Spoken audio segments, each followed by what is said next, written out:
Salve, salve, galera forrozeira! Muita alegria estar aqui para mais uma edição do Forrocast. E hoje a gente vai conversar sobre um assunto muito polêmico, que é guerra de espadas. Tem uma galera que é a favor, tem uma galera que é contra, tem uma galera que não entende nada e fica dando palpite, que essa com certeza é a maioria. Mas o nosso convidado de hoje é o meu querido amigo Alex Barbosa, que é presidente da Associação Cultural dos Espadeiros de Senhor do Bonfim. Alex, seja bem-vindo. Hoje aqui a gente falar um pouco sobre as espadas, né, que não deixam de ser um patrimônio cultural, embora estejam nesse momento proibidas de serem executadas as suas brincadeiras, lá, as suas guerras, e a gente vai falar sobre isso. E também falar sobre a capital baiana do forró, que é Senhor do Bonfim, que você representa muito bem. Ele é, inclusive, o idealizador da página Minha Cidade Bonfim, que informa tudo sobre o Senhor do Bonfim, várias curiosidades, do obituário ao aniversário. Você sabe tudo que está acontecendo em Senhor do Bonfim pela página Minha Cidade Bonfim, que a gente gosta muito e se diverte muito acompanhando. Bem-vindo, uma alegria enorme estar com você aqui. Obrigado, Gabriel. Feliz de estar aqui, né, no Forrocast, de uma página que eu acompanho, né, assim como Minha Cidade, a gente não aparece, né? É verdade, aparece o mínimo, né? O conteúdo é mais importante, e acho que isso é bem interessante, e feliz em trazer aqui um assunto importante, que é a Guerra de Espadas, que faz parte do São João, de toda nesse contexto cultural das festas juninas na Bahia. E não só Bonfim, Cruz das Almas, Conceição do Almeida, até Santo Antônio de Jesus, Sapeaçu, a gente tem... Barra, tem diversas cidades das espadas, né? Me diga uma coisa, há quanto tempo, Alex, a Guerra de Espadas está proibida lá em Senhor do Bonfim, assim como em toda a Bahia? Ela começou com a proibição em 2010, 2011 em Cruz das Almas, mas chegou em Senhor do Bonfim a partir de 2017. Aí a gente vem vendo esse processo de criminalização, e a cada ano tendo cenas lamentáveis que a gente não quer, e essa é a proposta da associação, tentar diminuir isso, encerrar, porque não faz parte da cultura junina. Sim. Né? A cultura que o São João é sinônimo de alegria. Sim. Sempre foi. E a repressão não é boa em circunstância nenhuma, né? Não, a não ser para desordem. Certo? Acho que a gente precisa dialogar, e essa é a proposta também que a gente está trazendo nessa gestão. Olha, eu acompanho a luta aí dos espadeiros de Bonfim já há algum tempo. Eu lembro que, em certa altura, a prefeitura mudou o nome de Guerra de Espada para Show de Espada, para ver se atenuava um pouco. Mas o que é que levou instituições como o Ministério Público, a própria Justiça, a determinar essa proibição? Hoje ela está proibida por entendimento a partir do Estatuto de Desarmamento, né, que considera que fabricar explosivo é crime, e a gente sabe que é, né, a não ser se você for autorizado. É regulamentado pelo Exército. Exatamente. Né? Como a produção da espada é artesanal, se enquadrou nisso. Você não tem um processo industrial ali de fabricação. Cada artesão faz da sua maneira. Então, não é um artefato certificado pelo Exército. Então, daí a necessidade de fazer essa certificação, fazer essa regulamentação. Uma vez feita, a gente acaba com a criminalização. E aí vai discutir um outro ponto, que é o local da queima, como queimar, né, com a questão de segurança. Normas, né, exatamente. Segurança. Mas o principal ponto é regulamentar a fabricação, que aí deixa de ser crime. Porque eu nasci em Senhor do Bonfim, então cresci dentro daquela guerra de espada, com o entendimento que é um fogo de artifício, não é explosivo. E dentro desse sentido de buscar a normatização da fabricação das espadas, vocês estiveram recentemente no estado de Minas Gerais, né? E eu queria saber o que é que vocês foram fazer lá em Minas Gerais para buscar essa normatização junto a uma universidade local lá. Minas, Gabriel, é o polo da pirotecnia no Brasil, certo? Cerca de 98% dos fogos de artifícios fabricados no Brasil são de Minas Gerais. Então, lá é uma cidade que tem mais ou menos hoje 35 a 40 fábricas de fogos de artifício. Lá tem um primeiro centro de pirotecnia, que é o Senai, que tem nos apoiado nesse processo. E o objetivo foi buscar firmar um termo de cooperação técnica com o sindicato dos fabricantes de Minas Gerais, para nos apoiar nesse processo de regulamentação. Então a gente decidiu, vamos buscar, vamos aprender com quem entende, né, que já passaram por esse processo de legalização dos fogos de artifício. Então toda a tecnologia, todo o aparato que eles têm, eles estão nos fornecendo, nos apoiando. Foi uma visita muito importante, né? A gente conheceu diversas fábricas, as maiores fábricas de fogos do Brasil. E todos que conversaram com a gente disseram, rapaz, a gente entende o que vocês passaram, porque a gente já passou aqui. A gente já fugiu da polícia, já teve polícia atrás da gente aqui para pegar. Mas o caminho é legalizar, é formalizar. E a gente ter conseguido assinar esse termo de cooperação técnica foi um grande passo para a gente finalmente regulamentar e deixar de ser crime e partir para a legalização da guerra de espada. Pronto. Para além da regulamentação, há também a questão de opiniões, né? A gente hoje vive no país uma polarização de opiniões generalizada, não só na política, como em todos os ramos, né? Do esporte às artes, passando pela cultura, e a guerra de espadas não fica de fora disso. Há uma polarização, uma turma que gosta, outra que não gosta, e aqueles que só dão palpite. Você acha que, em termos de opinião pública, alguma coisa tenha incentivado com que a justiça buscasse colocar essa guerra da espada na ilegalidade? Nasce muito, por exemplo, eu vou falar de Bonfim, nasce de denúncias de comerciantes, né, que se sentiam ali prejudicados com a guerra ali no centro da cidade. Existia excesso? Existia. Uhum. Então, e assim, eu acho que está no direito das pessoas, né? A gente busca entender muito bem isso. É uma coisa. O que não dá é para criminalizar a partir disso. De forma alguma. Certo? O seu direito não quer dizer que eu esteja fazendo algo errado. E há uma disposição dos espadeiros, sobretudo da associação que você representa, de formatar esse diálogo para buscar uma forma de realizar sem prejuízo para ambas as partes? Hoje a gente busca. Então, essa ida para Minas, né, a ideia de ter o termo de cooperação técnica, de buscar, é para melhorar a qualidade do artefato, né, para melhorar questões de segurança. Uhum. A gente já pensa em debater, hoje se fala muito em espadódromo. Sim. A gente tem um local para realizar que pode fazer, isso, né? que pode ser feito. Mas a gente primeiro precisa regulamentar. Claro, e aí, é o primeiro passo. A segunda etapa, vamos definir qual é o local da queima. Então, assim, a gente busca, a gente tenta, respeita, entende a opinião de cada um, mas também tem que ouvir também a nossa, que não é só uma questão cultural. A gente está falando de uma manifestação que tem mais de 100 anos. Sim. A gente tem registros de 1914 aqui, de jornais de Bonfim. Não deixa de ser uma tradição. Que fala-se da guerra, mas também é uma questão econômica. A gente está falando de uma... Há estimativas aqui, a gente não... Uma das partes aqui desse estudo vai ser realizar um estudo socioeconômico, mas fala-se em 50 mil dúzias de espadas produzidas na Bahia. Uhum. Se a gente colocar aqui a R$400 hoje, mais ou menos, que é vendido no mercado paralelo. Mercado ilegal. No mercado ilegal. A gente está falando de 20 milhões de reais. Não é um dinheiro a ser desprezado, ainda mais numa cidade como o Senhor do Bonfim, que enfrenta dificuldades econômicas por conta da seca, né? E que tem uma atividade econômica, de certa forma, limitada.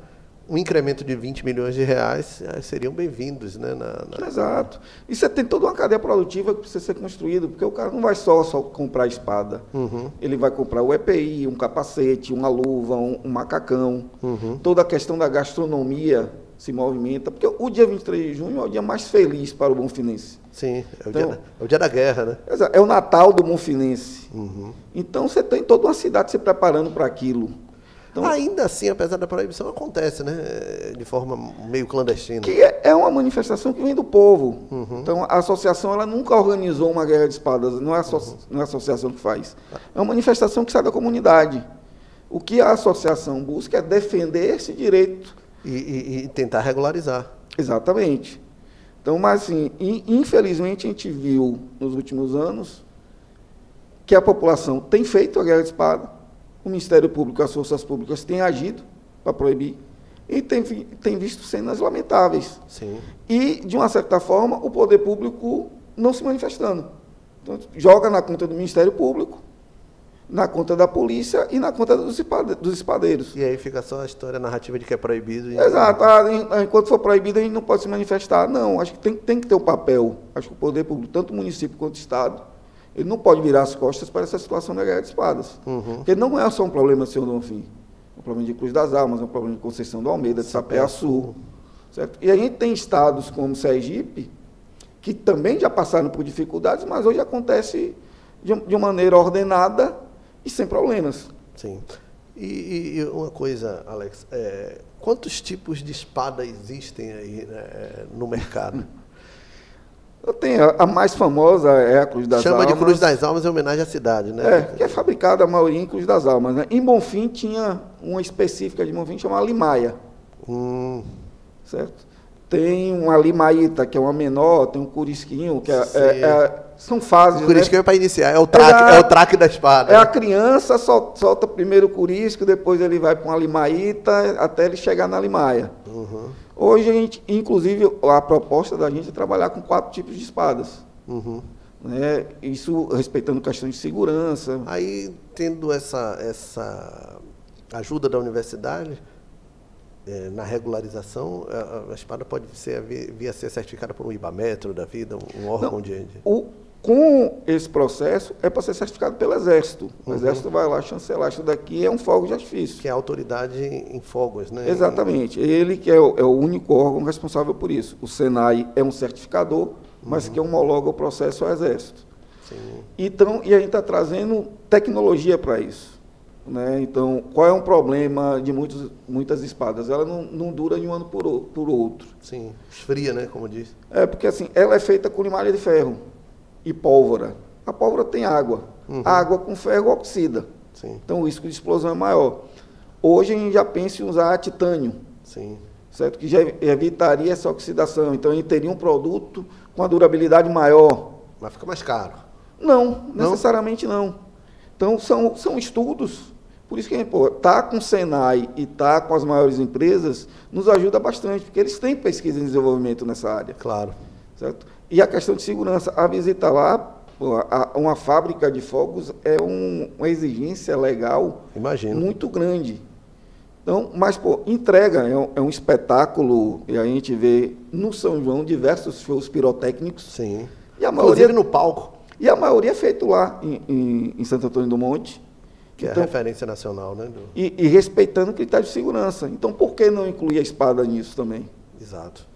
Olha, a gente vai sair um pouco da espada e vai falar um pouco sobre o São João do Senhor do Bonfim, que você é conhecedor, mais do que eu, inclusive, porque já viveu lá pelo mais de 30 edições do São João. Você aqui, gente boa com o Alex, já viu pelo menos umas 30 edições de São João do Bonfim, eu vivi umas 15, né? Esse ano tem uma novidade. Ano passado a grande novidade foi uma sanfona gigante que a prefeitura instalou logo na entrada da cidade, e esse ano é a consolidação da Praça Nova do Congresso, que lá atrás, no passado, foi o palco principal do São João, mas que esse ano recebe grandes artistas, como Dorival, Dantas, Santana o Cantador. Flávio José, que é um ícone, é a cara de Senhor do Bonfim. Flávio José, Alcimar Monteiro, é o Bahia ou Vitória de Senhor do Bonfim, né? Que a gente ou tem um ou tem outro. Ao longo do ano, esse ano vai ter os dois, né? Alcimar no aniversário da cidade e Flávio José lá na Praça Nova do Congresso. Queria que você, como morador, comentasse essa iniciativa, que a meu ver, uma das grandes novidades para 2025 lá na capital baiana do forró. Não é bem, a volta da Praça Nova começou acho que em 2022, né? Foi o primeiro São João pós-pandemia. Sim. E já retornou, porque assim, era um pedido muito dos bonfinenses. A turma de Bonfim, acima de 45... Eu estou dentro dessa galera. Ela cresceu na Praça Nova. Então, eu nasci em Senhor do Bonfim, mas fiquei até 1995, e a partir de 97 eu passei São João em Amargosa. E eu voltei em 2018.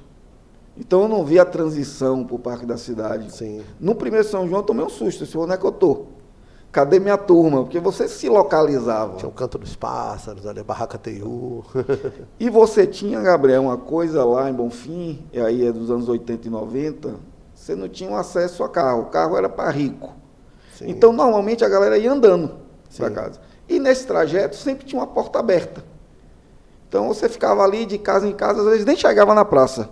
Você já ficava pelo Ainda pelo tem essa meio. tradição?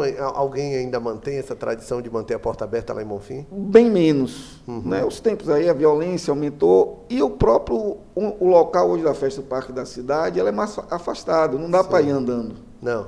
Então é ir de carro. É um bairro mais nobre da cidade, onde sempre foi porta fechada. Sim. Então é difícil se manter isso. Sim. Quando você voltou para a Praça Nova, você retoma você essa resgata, acessibilidade, né? resgata tudo isso, trabalha na memória afetiva Sim. de cada. Então, em 2022, quando tocou a Cisão, pô, eu via amigos chorando. A Cisão tem uma história, né, com Bonfim? A Cisão tem, tocou pela primeira vez em 85, no São João. Exatos 40 anos. Então ele tinha um carinho. A Cisão era o Bel do São João do Senhor Bonfim. É verdade. Certo? E acho que depois aí chegou Alcimar em 90, Flávio José em 93. Então, e cria uma relação. Que é o mais bacana, Gabriel, isso eu já comentei com o prefeito e comento com diversas pessoas. São João de Bonfim ele não é grande porque os grandes artistas vão para lá. Sim. Os grandes artistas vão para lá porque São João de Bonfim é grande. É verdade. Bonfim tem uma atmosfera diferente, né? Era o palco que todo mundo queria tocar, que Luiz Gonzaga tocou, que Trio Nordestino, que Genival Lacerda. Então, isso é que faz o São João de Bonfim e o São João da Praça diferente. E eu vou aqui, para completar a informação para vocês, já que a gente está falando da Praça Nova do Congresso, dia 21 de junho, é um sábado, vai ter Santana o Cantador e Sandrinho do Acordeão, meu amigo lá do Piauí, irmão de Paloma Nunes. No domingo vai ter o Samuel Bernardo e o Cicinho de Assis, que é um artista da terra, né? Grande sanfoneiro. Junto com a filha dele, Júlia, que foi do The Voice Kids, e ele que participou de turnê com Gilberto Gil, é um grande sanfoneiro, filho do finado Assis do Acordeão, que era uma personagem... Que dá nome ao circuito da praça. Lá de Bonfim. No dia 23, que é o dia chave lá de Senhor do Bonfim, dia da Guerra das Espadas, vai ter Dudu Negreiro, Flávio José e a banda Dois Amores. Olha que legal. E no 24, né, que é o encerramento, aí vai ter a Eline Martins, o Henrique Sanfoneiro e o Dorival Dantas. Nesse dia não vai ter festa de noite, né? O 24 isso. Vai ter só a Praça Nova do Congresso. Praça Nova. Que legal isso aí. Eu quero até parabenizar a prefeitura lá de Senhor do Bonfim pela iniciativa, porque realmente foi um gol de placa, né, marcar. Já na praça principal, que é o Espaço Gonzagão, o parque hoje, o nome é? Espaço Gonzagão. Espaço Gonzagão. Parque da Cidade. Parque da Cidade. Vai ter o Henri Freitas, dia 19 de junho, que é a quinta-feira, Natanzinho Lima e Eric Land. São atrações aí que os jovens pediram, naturalmente. Dia 20 vai ter Zé Vaqueiro, Lara Amélia, que é a filha do Flávio José, e Léo Foguete. Dia 21 vai ser o pancadão lá em Bonfim, né? Vai ter Xande Avião, vai ter o Seu Desejo, a banda Seu Desejo, e o Avni Vini, que também é muito conhecido aí pela galera mais jovem. No dia 22 tem Calcinha Preta, Jonas Esticado, Mari Fernandes. No dia 23, que é o último dia lá no Espaço Gonzagão, tem a banda Fulô de Mandacaru. Aliás, quero deixar aqui um grande abraço para os meus amigos Pingo Barros, Armandinho do Acordeão e Tiago Murier, que fazem a banda Fulô de Mandacaru. E vai ter também o Pablo, Murilo Huff e Vitor Fernandes. Essa vai ser a programação de Senhor do Bonfim, essa é a programação oficial. Mas, já que a gente está com a figura da terra aqui, durante o dia, o que não é oficial lá em Bonfim é tão interessante, ou às vezes até mais interessante do que o oficial. Como é a atmosfera, Alex, lá da cidade de Bonfim? Como é que é para um morador local curtir o São João de Bonfim? Porque a gente fica com essa onda do turista, mas o bom é você ir com a figura da terra, com o nativo mesmo, saber o que é que presta, que aí você vai saber onde é que a cobra mora lá. O bonfinense é apaixonado pelo São João. Então é uma coisa e por forró, né? Por forró e pelo São João. Então é uma coisa que todo mundo está contando as horas para começar. Uhum. Então sempre tem uma programação. Durante o dia você tinha muito, infelizmente a gente perdeu, talvez aí por falta de políticas públicas, você tinha as bandas de pífano que sempre circulavam. Sumiu, rapaz, sumiu. Então, e é uma necessidade, Gabriel, vou fugir um pouco aqui, que eu encaixo muito com relação à Guerra de Espadas. Então, a gente viu as bandas de pífano sumir, as rodas, né, as quadrilhas sumirem, então voltando agora. A gente pode ver a guerra de espada sumir, porque não existe política pública para essa manifestação, para essas manifestações culturais. Uhum. Então, eu acho bacana, eu acho que tem que ter, o tempo vai evoluindo, então tem que ter, a festa tem que ser grande, tem que ter grandes atrações. Claro. Mas a gente não pode transformar o São João em um show, em uma festa. São João não é só praça. Ele é um conjunto de manifestações. Uhum. Então, que vai da quadrilha, que vai da comida, e tem atração musical. Então, o dia faz parte da programação de São João. Então, seja visitando a casa, seja indo para a feira, Sim. e tendo forró na feira. É Durante bom demais, muito tempo teve o forró no trem. Sim. Certo? Você tem festas ainda, uma coisa de Bonfim, que é muito comum, são blocos. Tem o jegue elétrico, Tem o né? jegue elétrico há 26, 27 anos. Que é um clássico. Certo? Tem outros blocos surgindo esse ano, então fazendo festas também. Então tem uma atmosfera da cidade que se contagia por conta do São João. Uhum. E que vão montando o São João. São João não é só festa. Não, então, quando não é só o palco principal. Quando eu só vejo o argumento, porque não traz gente, não é só isso. Não é só isso. E eu lembro muito, há algum tempo atrás, você ontem publicou, né, sobre as festas de camisas. Que deixaram saudade, hein? Que deixaram... Pô, fui durante muito tempo forró do Piu Piu, uma festa única, diferente. Dá até um abraço para Diego Lomanto, que é lá do Mas, forró do Piu Piu. porque muita gente falava, e eu vivia em Amargosa, dizia, quem leva o povo para o São João em Amargosa é o forró do Piu Piu. Em Bonfim era o forró de Esfrega. As festas acabaram, deixaram saudade, São João continuou São João aí. continuou. Então, São João sempre é maior. Eu acho que é uma visão equivocada, né? Quando você minimiza a cultura e maximiza o entretenimento existe por causa da cultura. Exato. E não o contrário, né? Eu acho que... Por isso que eu enalteci aqui a volta da Praça Nova do Congresso e já peço, né, para o Poder Público Municipal, para o Estadual também, rever a questão dos pífanos, né? Tem uma cidade no Piauí, que é a do Sandrinho do Acordeão, que vai tocar lá na Praça Nova. Eu agora não lembro o nome da cidade, mas é uma cidade que forma sanfoneiros. Os adolescentes são constantemente formados em sanfona, é o lugar que mais exporta sanfoneiro para o mundo. Na Bahia, você não vê em lugar nenhum uma escola de sanfoneiro. A Bahia importa sanfoneiro no São João. Aí tem aí Tagino Gondim, tem Cicinho de Assis, tem Jefinho Dias, tem Leandro Aquino, mas a maioria vem de fora, porque a gente não tem quem atenda a demanda de banda de forró, e às vezes muita gente deixa de fazer banda de forró por falta de sanfoneiro. Eu acho que é um outro desafio também, além de ressuscitar os pífanos, é levar o forró para os jovens, porque Bonfim não leva esse nome à toa de capital baiana do forró, né? É um nome que vem ao longo dos anos. Então, como você bem exemplificou aí, o forró do Esfrega era muito legal, muito bom, mas ele passou e o São João ficou. Por quê? Porque as pessoas gostam do São João. O forró do Esfrega era mais um atrativo do São João e não era o atrativo do São João, certo? E então quer dizer que outra coisa que também é muito legal lá de Bonfim é quando a gente passa no comércio local, que ou está tocando Flávio José ou está tocando Alcimar Monteiro. E isso é muito legal, porque isso dá aquela atmosfera da cidade. É a casa de material de construção, é a padaria, é a loja de calçados, de roupa, e a cidade decora. O calçadão fica lindíssimo. Ali a gente passa ali pelo calçadão, centro da cidade. Eu acho muito particular, eu acho um São João diferenciado dos outros. Uma coisa, Gabriel, que precisa, a sua página, o seu perfil, faz um papel importante, que é manter a questão do forró vivo. Sim. Então, essa turma mais jovem, então, quando você vê a programação do Parque da Cidade, está muito mais para o público jovem. Sim. Isso faz parte. Claro. Né? Mas eu sou de uma geração, por exemplo, que quando surgiu Mastros com Leite, magníficos, era o que a turma jovem queria. Mas a gente acabava ouvindo Negão dos Oito Baixos, Genival Lacerda, Zé Nilton. Exato. Porque eles estavam presentes, né? Então, estavam presentes na FM, na AM, a gente precisa continuar formando um público que goste de forró. E não pode correr o risco de criar um público que goste de São João. Você sabe o que é que eu sinto saudade, Alex? Não estou fazendo apologia à criminalidade aqui. Eu sinto saudade da pirataria. Porque quando você ia na rua, no centro de Bonfim, tinha lá uma banca que no meio dos CDs que você comprava de forró para ouvir, de Mastruz, da atualidade, o cara vendia também as melhores de Gonzaga, as melhores de Flávio José e tal.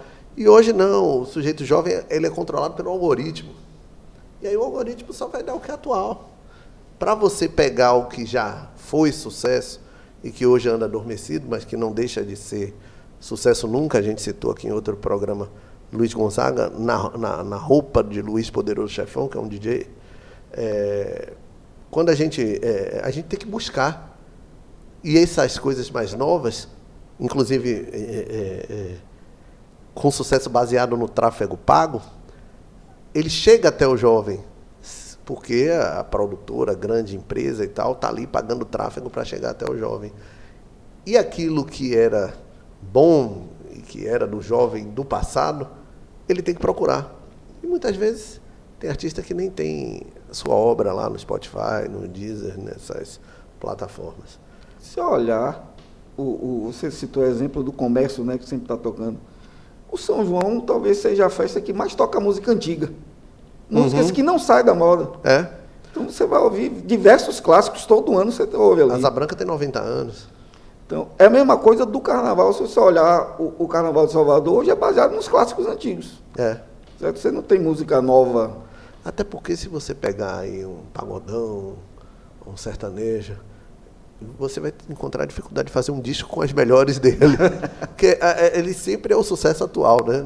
Ele lança uma música por cima da outra, aproveita o que está acontecendo na ordem do dia, tem uma banda de pagode muito conhecida por isso, acontece um episódio na sociedade, ele lança uma música em cima daquele episódio, mas depois de amanhã que esse episódio não vai ter nenhuma importância, a música também não vai ter nenhuma importância. Acho que a pobreza literária, musical, contribui para que você não tenha ali o álbum dos melhores sucessos da banda A ou B que lance, diferentemente do que acontecia muito antes, né? Exato. Então, assim, você está convidado para a gente ir para Alvorada, você vai ver todo mundo cantando os clássicos do São João. Pô. É verdade.